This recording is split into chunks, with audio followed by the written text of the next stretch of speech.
The forbidden lab the night was silent. The human military base stood in the middle of the desert, its metal walls shining faintly under the pale moon. Most soldiers were asleep. Only the guards on the high towers kept watch, scanning the sand. With their rifles far beyond the gates, a shadow moved. Small, quick, careful. It was not human. The alien girl had been told to stay away from this place. Every child in her colony knew the warning never cross into the human zone. The humans kept dangerous things there. Weapons, machines, secrets, but curiosity had always been stronger than fear for her. Tonight, that curiosity pulled her closer and closer to the wall. A small breach in the fence was all she needed. She slipped through, her slender frame moving like water between the metal wires.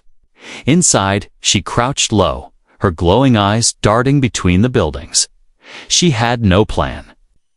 Only one thought filled her mind: find out what the humans are hiding. She crept past parked armored vehicles and dark barracks until she reached a tall white building at the far end. Its doors were locked, but a side window was open just enough for her to squeeze inside.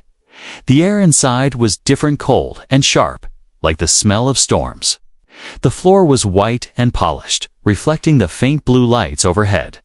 Glass cases lined the walls, each holding strange objects, metal tubes, glowing spheres, and vials of liquid in colors she had never seen before.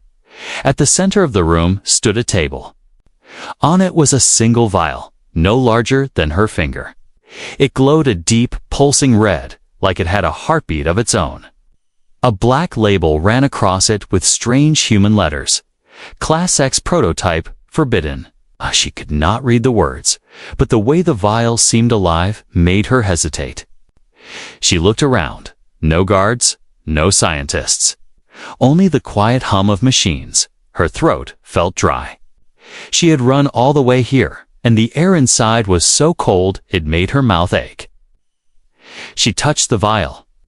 The glass was warm, almost comforting. Maybe it's just water. Strange human water. Before she could think twice, she pulled the cap and brought it to her lips. The liquid burned. It rushed down her throat like fire and ice at the same time. She gasped, nearly dropping the vial, but her body locked in place. Her heart pounded harder, faster. Every sound in the room became loud: the hum of the lights, the faint tick of a machine. She could smell the metal in the walls, the faint oil on the table. Even the heartbeat of a guard walking somewhere far outside. Her knees trembled. She grabbed the table to steady herself, but her grip bent the metal edge without effort. What is happening to me? Suddenly, the door burst open. Two human scientists stepped in, both wearing white coats. Their eyes widened when they saw the empty vial in her hand. Oh no, one of them breathed. She drank it. Security.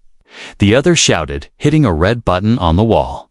A deep alarm echoed through the building, long, sharp, urgent. She panicked. Her body felt strange, hot, and restless. Her skin tingled. Like lightning danced under it. The scientists moved toward her, but their steps seemed slow. She could see every detail of their movement, every twitch of their faces. Her legs moved before her mind caught up. She ran now, flew out the window, and into the night. The cold desert air hit her face, but she didn't stop. Behind her, heavy boots hit the ground. Flashlights cut through the darkness. Don't let her escape, a soldier yelled. She moved faster, faster than she had ever moved in her life. The sand under her feet felt like nothing, no weight, no resistance.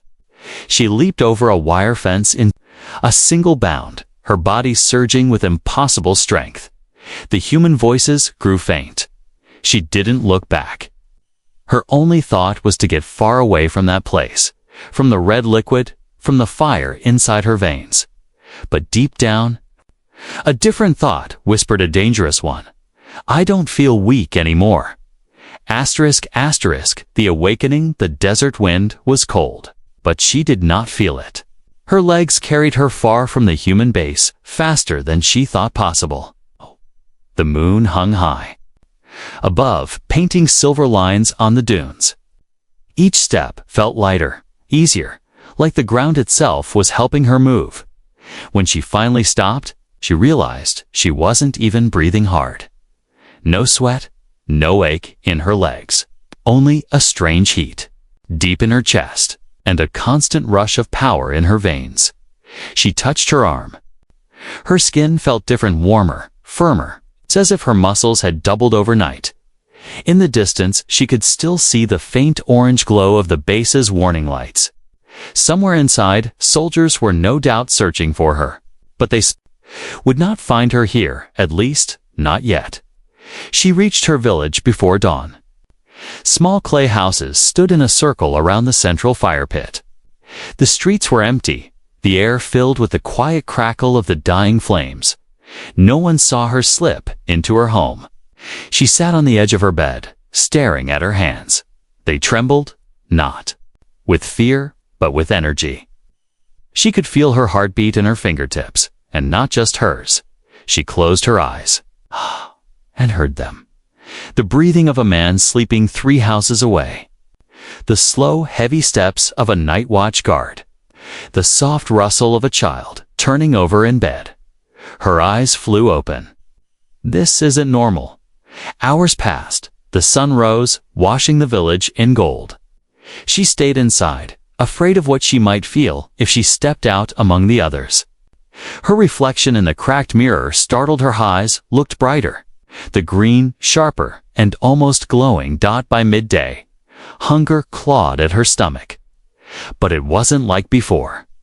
This hunger was strange, stronger. She wanted food, yes, but she also wanted something else, something she couldn't name. Her hands shook as she broke off a piece of bread. The moment she bit into it, the taste exploded in her mouth, richer than anything she'd ever eaten. Every grain, every hint of smoke from the fire. She could taste it all. She didn't hear the door until it was too late. A shadow filled the doorway. Tall, human, it was the soldier from the lab. His eyes scanned the room, then locked on her. His voice was calm, but there was steel underneath. You need to come with me. She stood quickly. No. You don't understand what you drank, he said, stepping closer. That wasn't made for you. It wasn't made for anyone outside our unit. She moved back, her body tense. Why? What will it do to me? He hesitated, and that hesitation told her more than his words ever could. It's going to change. You, he said finally. It's already started. Her pulse quickened. Change me how? You'll be faster, stronger. You'll heal quicker. But his eyes hardened. It doesn't stop there. Your mind will start to shift. Your instincts will sharpen, but so will your urges. It can make you lose control. She shook her head. I don't feel out of control. Not yet, he said. But you will. And when that happens, you won't be able to stop yourself. The air between them grew heavy. She didn't trust him. He was human, and humans never gave anything without wanting something back. But she couldn't ignore the truth in his voice. Why are you here? She asked. To help you, he said. Because the others. They won't be so kind. That formula is classified. They'll see you as stolen property. They'll try to take you in, dead or alive. Her chest tightened. And you? What do you want from me? His jaw flexed. I want to keep you alive. A sound outside cut through their conversation, the faint hum of engines. She knew that sound. Human military vehicles. The soldier cursed under his breath and stepped to the window. They're here. He turned to her. We need to move. Now. I'm not going anywhere with you, she said, stepping back. His eyes narrowed. Fine. But if you stay, They'll drag you out of here before you can blink." She didn't believe him until the front wall shook from the impact of a heavy boot. Dust rained from the ceiling. Voices shouted outside. "Secure the target." Her heart thundered. Her body moved before her mind decided. She grabbed the soldier's arm. "Fine, let's go." They burst through the back door just as soldiers poured into the front. She followed him through narrow alleys, their footsteps echoing off the clay walls. Bullets cracked in the distance. Her body responded like it had been training for this moment all her life, leaping over fences. Landing without pain, running so fast the air burned her lungs in the best way. But even as they escaped into the desert once more, she could feel something dangerous growing inside her. It was more than speed, more than strength. It was hunger. The hunter and the hunted, the desert stretched endlessly under the burning sun. The alien girl ran alongside the human soldier, their shadows flickering across the dunes. Every step took them farther from her village, and deeper into unknown territory. Her legs moved like they belonged to someone else, powerful, tireless. She had been running for hours without slowing. The human soldier, though clearly fit, was beginning to breathe harder. Sweat running down his face. Still, he kept glancing back, scanning the horizon. "They're still coming," he said. She didn't need him to tell her. She could hear them, two vehicles, heavy engines growling, metal rattling as they bounced across the sand. Her new senses painted a clear picture in her mind, even without turning around. "They won't stop, will they?" she asked. "No," he said. "You have something they can't allow to exist." She looked at him sharply. "Something. A person." His eyes flicked to hers, holding them for a second longer than she expected. "That's not how the people chasing you think." They reached a ridge of black rock jutting from the desert floor. The soldier led her into the shadow of the stones, guiding her toward a narrow crevice. Inside, the air was cooler, the light dim. The sound of engines grew louder. "They'll search the rocks first," he said. "We need to keep moving." "But..."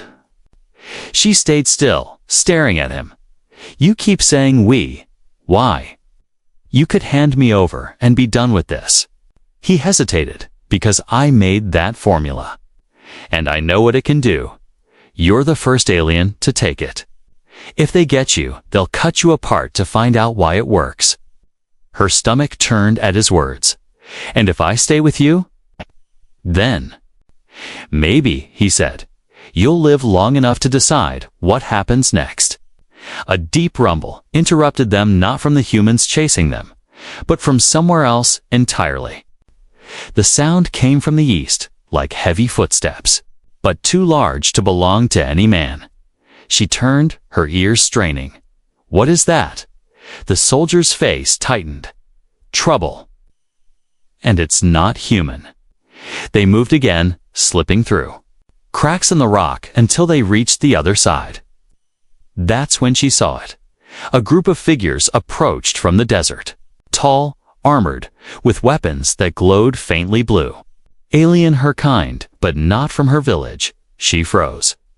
"Those are warlords," the soldier finished. "Looks like they've heard about you, too." Her pulse quickened. "How?" He shook his head. "Information travels fast when it's valuable." The warlords stopped at the edge of the rocks, scanning the shadows. One of them called out in her language, "Girl, come with us. We'll protect you from the humans." Her heart ached at the sound of her own tongue. But something in their voices. It wasn't kindness, it was hunger. She stepped back. The soldier's voice was low. "They don't want to protect you. They want what's in your blood." The warlords began to spread out, moving to surround the rocks. The engines behind them roared closer. "They're going to trap us," she said. The soldier glanced around. "Quickly, then we break through before they close the net." Before she could respond, one of the warlords charged forward, weapon raised. She reacted without thinking. Her hand shot out. Catching the weapon's blade in mid-dash swing, it didn't cut her. With a surge of strength, she shoved him back.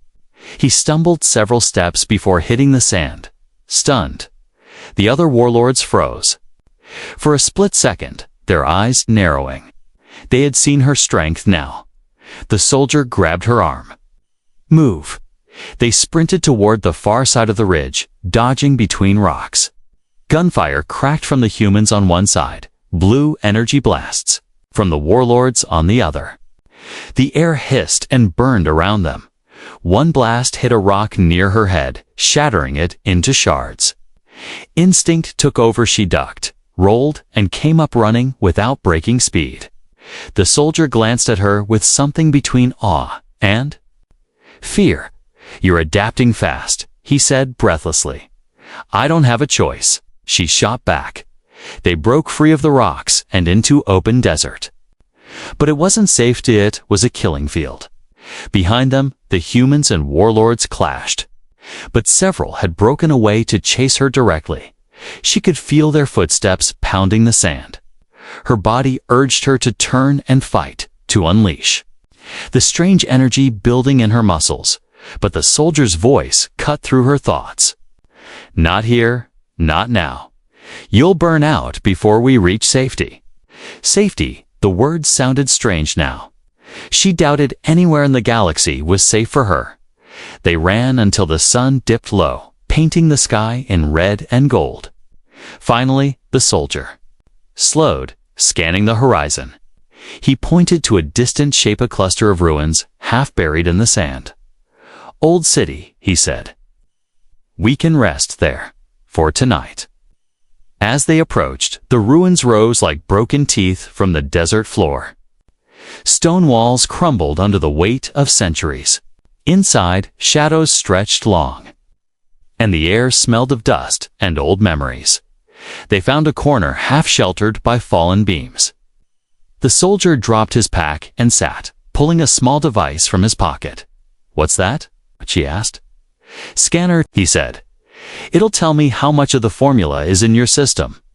She hesitated, then extended her arm. The device beeped softly as it read her blood. His expression darkened. It's spreading faster than I thought, he said quietly. Her chest tightened. What does that mean? He met her gaze. It means you have less time than I hoped, and if we don't find a way to control it, the formula will control you. She lay awake long after he slept, staring at the crumbling ceiling. The desert wind whispered through the ruins, carrying faint echoes of footsteps far away. Somewhere out there, humans and warlords were still hunting her, and deep inside her, something was awakening, something powerful, something dangerous. She didn't know how long she could keep it contained, but she did know one thing. If they caught her, they would see exactly what the formula had turned her into. The others want the serum. The ruins were silent when dawn came. Golden light spilled across the broken stones, but the alien girl did not feel its warmth.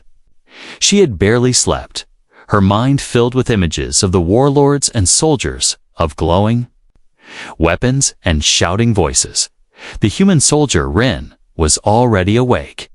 He stood at the edge of the ruin, scanning the horizon through a pair of scratched binoculars. His jaw was tight, his shoulders tense. They're moving faster than I thought, he said without looking at her. Who? She asked, though she already knew the answer. Both sides. The humans want to erase their mistake. The warlords want what's in your blood, and neither is going to stop. She crossed her arms. You keep talking like I'm a prize to be taken. He lowered the binoculars and met her gaze. That's because, to them, you are. She hated the truth in his voice. Hated that the formula inside her made her valuable in ways she didn't understand. Dangerous in ways she feared. Then we run, she said. We keep moving. Rin shook his head. Not enough. If they find you once, they'll keep finding you. We need to disappear. She frowned. How? There's a traitor I know, he said. Deals in shadows. If anyone can hide you, it's him. They set off before the sun rose high. The ruins gave way to open desert once more. The air dry and biting. For hours they walked in silence. The only sounds, the crunch of sand under their boots and the faint whistle of the wind. But the silence did not last. By midday, she felt its footsteps in the sand, far behind them, heavy, multiple, to steady. To be desert travelers, they found us, she said quietly. Rin didn't argue. He just quickened his pace. The footsteps grew louder. Then came the hum of an engine lighter than the military trucks, faster. She glanced back and saw them crest a dune, not humans this time, but warlords on sleek, long-legged desert mounts, their armor gleaming in the sun. Rin cursed under his breath. Keep going. Don't stop. But the warlords were faster. Within minutes, they were close enough for her to see their faces hard. Cruel eyes locked on her like predators scenting prey. One called out in her language, his voice smooth and cold. Girl, stop running. We are not your enemies. She kept running. I don't believe you. She shouted over her shoulder. Another laughed. You will, once we explain how valuable you are to your people. Rin's hand brushed the pistol at his side. They're not here to explain, he said. They're here to take you. A sharp whistle split the air, and one of the warlords hurled a weighted net toward her. She moved without thinking, her body twisting, her arms snapping up to catch the net in midair. The weights were heavy, but her hands gripped them like they were nothing. With a single motion, she tore the net apart. The warlord slowed, eyes narrowing. She's stronger already, one muttered. The first blow came from her left, a warlord leaping from his mount, swinging a curved blade. She caught his wrist before the blade touched her and shoved him back so hard he flew several meters, hitting the sand with a thud. Another rushed in. But she sidestepped and grabbed his shoulder, spinning him into the path of a third attacker. They collided, weapons clattering. Rin fired twice, forcing the rest to scatter. Move, he barked. They ran, weaving between dunes. The sound of shouting warlords behind them. After what felt like hours, they reached a stretch of jagged rock, where the mounts could not follow. The warlords pulled back, their leader glaring after them. This isn't over, he shouted. The girl's chest heaved, but not from exhaustion, from the wild rush of energy still flooding her veins. She looked down at her hands. They were steady, too steady. That was easy, she said quietly. Rin glanced at her sharply. Don't get comfortable. The more you use the formula's strength, the faster it takes hold of you. Her stomach nodded. What happens when it takes hold? He didn't answer. They pressed on through the rocks until the sun began to sink. As night fell, lights appeared. In the distance, faint, flickering, like stars scattered on the ground. The traitors' camp, Rin said. They entered a maze of tents and makeshift stalls. The air smelled of smoke and strange spices, voices calling out in a dozen languages. The trader's tent was larger than most, its entrance guarded by two silent figures. Inside, a man sat cross-legged on a carpet, his dark eyes sharp and calculating. He smiled when he saw Rin. Soldier, he said. It has been a long time. Rin nodded. I need help. We need to disappear. The trader's gaze slid to the girl, lingering.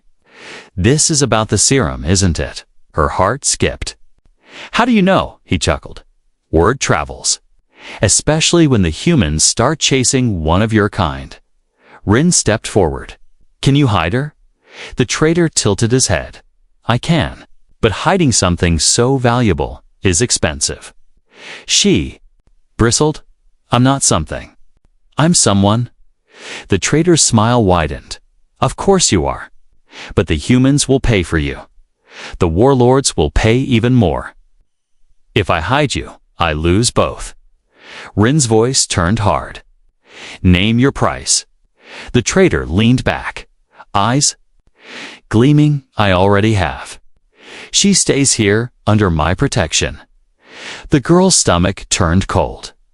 She didn't like his smile, didn't like the way his guards moved a little closer to the tent's entrance. She took a step back. "I think we should go." Rin's hand went to his weapon. "We're leaving." The trader's smile vanished. "I'm afraid that's not an option anymore." The guards moved. Rin fired first, dropping one. The other lunged at her, but she sidestepped and slammed her fist into his chest. He crumpled like paper dot outside. Shouts rose. More guards were coming. Rin grabbed her arm. "Run!" They burst out of the tent into the chaotic night. The camp exploded into motion traders shouting, lights swinging, figures moving in every direction. Somewhere behind them, the trader's voice roared in fury. "Catch them. She's worth a fortune." They didn't stop running until the camp's lights were far behind and the only sound was their breathing. Rin finally slowed, looking back at the dark horizon. "Now the warlords, the humans, and the traitors are after you." She stared out into the night. The stars above seemed cold and far away. "No one wants to help me," she said softly. "They all just want what's in my blood." Rin didn't argue. "That's the truth. And if we're going to survive this, you'll have to be ready for what comes next." She looked at him, her jaw tightening. "Then teach me." The loss of control the desert night was cold, but the alien girl didn't feel it. Her skin burned from the inside, her veins alive with a restless heat that refused to fade. They had been walking for hours after escaping the trader's camp, keeping low across the dunes. Rin led the way, his eyes constantly scanning the horizon. Every few minutes, he would stop, listen, and then push forward again. She followed in silence, but inside, her thoughts were a storm. The more she used the strength the formula gave her, the more it demanded. It was like a hunger that couldn't be fed. She wanted to run faster, hit harder, do more. And each time she resisted, the heat in her chest grew sharper, almost painful, by dawn. They reached the edge of a rocky canyon. The cliffs rose high on either side, their shadows long in the morning light. "This is good cover," Rin said, scanning the ridge. "We can rest here for a few hours." She didn't answer. Her muscles twitched like they were impatient to move again. Rin glanced at her. "You're restless." She met his gaze. "It's getting stronger. The heat, the energy. I can't stop feeling it." He stepped closer, his voice low. "That's the serum. The more you fight it, the more it pushes back. You need to control it before it controls you." Her jaw tightened. "And if I can't?" His eyes hardened. "Then you won't be you anymore." Before she could reply, a sound echoed through the canyon low, rhythmic, growing louder. Boots, dozens of them. Rin cursed under his breath. "They've found us again." He pulled her toward a cluster of boulders, crouching low. Line of human soldiers appeared on the ridge above, their rifles scanning the canyon floor. "Stay down," Rin whispered. She tried. She really did. But her new senses picked up every detail, the way the soldiers' armor creaked, the smell of metal and gunpowder, the thrum of their heartbeats. Her own pulse matched their rhythm faster and faster, until it was all she could hear. One soldier. Spotted movement. There by the rocks. Gunfire exploded, bullets cracking against stone. Rin shoved her toward the back of the canyon. "Go, I'll cover." A bullet ricocheted past her ear. Something inside her snapped. She turned toward the ridge. Her vision sharpened until she could see every detail of the soldier aiming at her, the tension in his finger, the slight tilt of his helmet. Her body moved on its own. She sprinted toward the cliff face, leaped, and grabbed the edge with one hand. The stone cracked under her grip. She pulled herself up in a single motion. The soldier barely had time to react before she slammed into him. His rifle flew from his hands and she hurled him into another soldier. Both went down hard. More soldiers rushed her, shouting orders. She felt no fear, only the thrill of movement, the raw joy of her muscles surging with impossible strength. One swung a baton at Hirsch. She caught it, bent it in half, and knocked him aside. Another tried to tackle her, but she grabbed him and threw him clear off the ridge. Her breathing was steady, almost calm, but her mind was not. A voice inside her whispered, "More, more." She didn't notice Rin until his hands grabbed her shoulders. "Stop," he shouted. She whirled on him, eyes blazing. For a split second, she didn't recognize him, only saw another threat in her way. She shoved him back so hard he hit the ground. The world seemed to tilt. Her chest heaved. She looked at her hands, shaking not from weakness, but from the violent rush still pouring through her. Rin got to his feet slowly, his eyes locked on hers. "This is what I warned you about," he said, his voice low but steady. "You're losing control." She stepped back, her mind clearing enough to feel the weight of what had just happened. I didn't mean I know," he said. "But next time, you might not stop yourself." The surviving soldiers had fallen back, shouting into radios. Rin grabbed her arm. "We have to move before they regroup." They scrambled down the far side of the ridge and into a winding path between jagged cliffs. The air here was cooler, but it did nothing to calm the fire in her blood. For hours they moved through the canyon, the sound of pursuit fading behind them. Finally, they stopped in the shade of an overhang. Rin tossed her a canteen.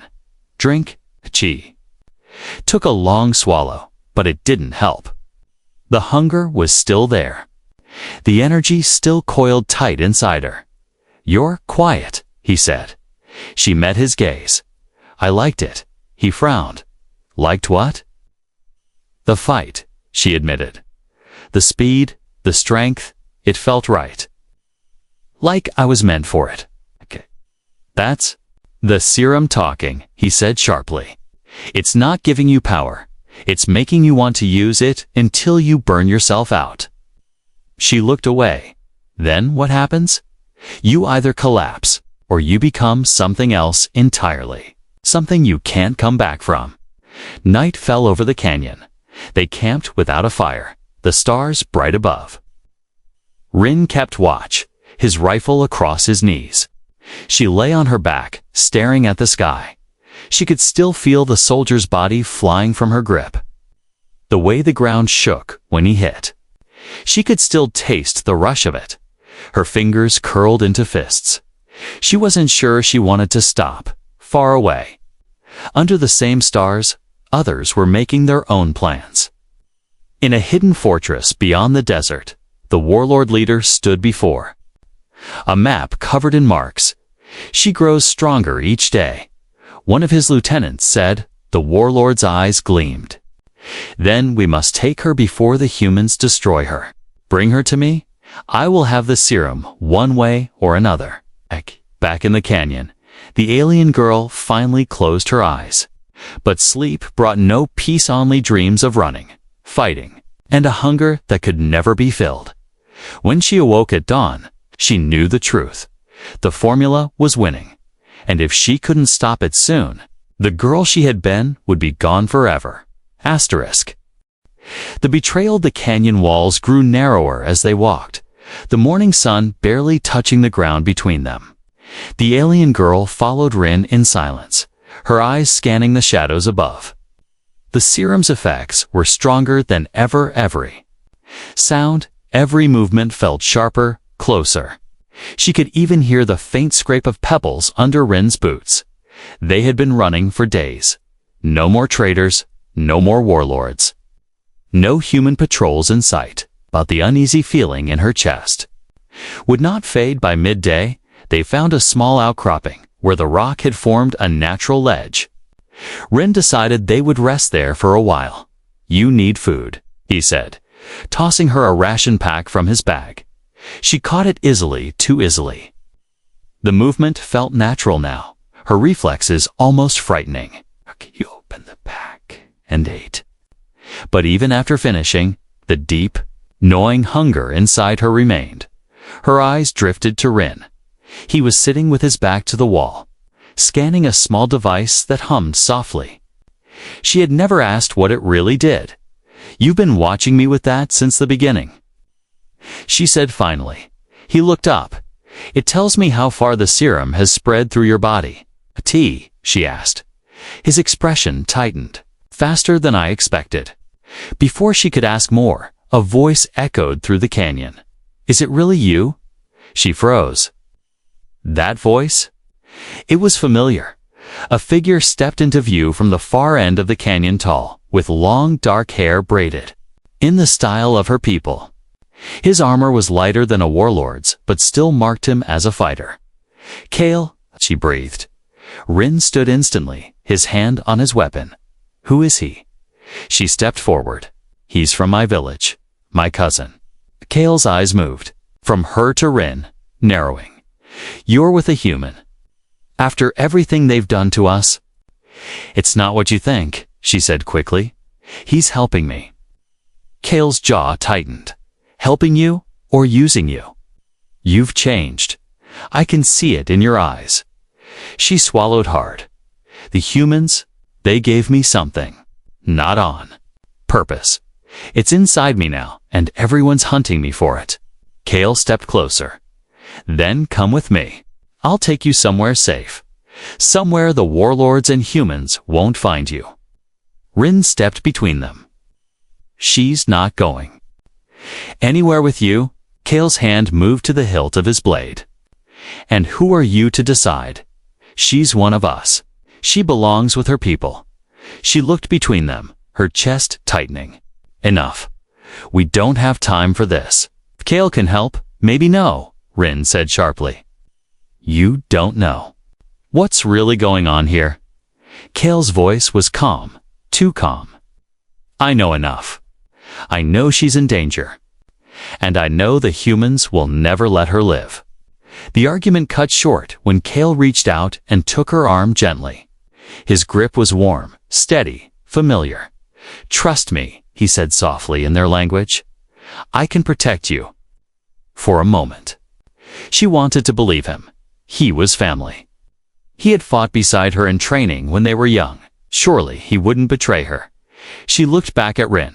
His eyes were hard. But there was something else in them, fear. "Please," Kale said. Again, she nodded. They walked together, leaving the ledge behind. Rin followed, his steps silent but tense as they moved deeper into the canyon. She began to notice things, small marks carved into the walls, the faint smell of metal and fuel. Something about the air felt wrong. "Where are we going?" she asked. "To a place I know," Kale said. "Not far." But his voice had changed, still calm, but heavier, like it carried a secret. The canyon widened into an open basin. And that's when she saw them. Warlords, dozens of them. Their armor caught the sun, weapons gleaming. At the center stood their leader, the same one who had shouted after her in the desert. Her stomach dropped. She turned to Kale. "What is this?" His eyes were unreadable. "I had to. They promised to spare me. To spare our village. You sold me to them," she whispered. "It's the only way to save everyone else," Kale said. But he wouldn't meet her eyes. The warlord leader stepped forward, smiling. At last, the girl with the human serum. Rin moved instantly, pulling her behind him. "You'll have to go through me first." The warlord laughed, gladly. At his signal, the warlords closed in.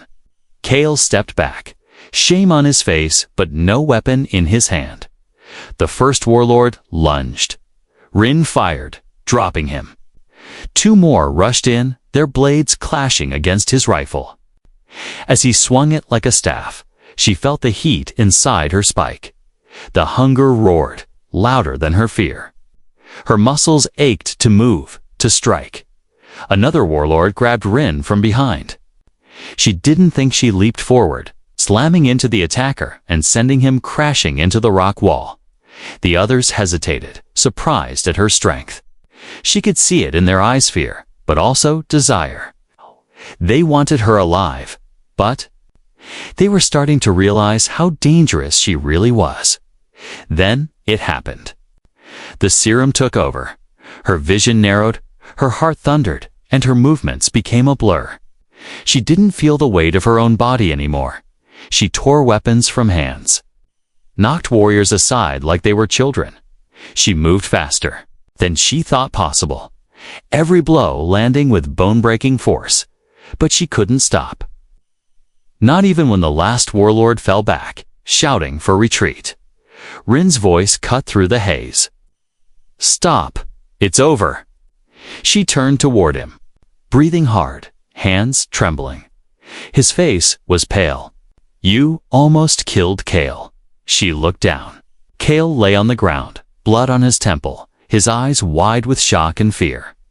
She had no memory of hitting him. The warlords regrouped at the far edge of the basin, their leader still watching her with a calculating gaze. "This isn't over," he said. "When you're ready to embrace what you are, we'll be waiting." Then they were gone, disappearing into the canyon shadows. Silence fell. Kale sat up slowly, rubbing his head. He didn't look at her. She didn't blame him. Rin stepped closer, his voice low. "You see now? Tay, this is why you can't trust anyone. Not the warlords, not your people, not even yourself right now." Her throat was dry. "Then who's left?" He held her gaze. "Me, as long as I can keep you human." Didn't know if that was a promise he could keep, but she knew one thing: whatever came next would decide everything.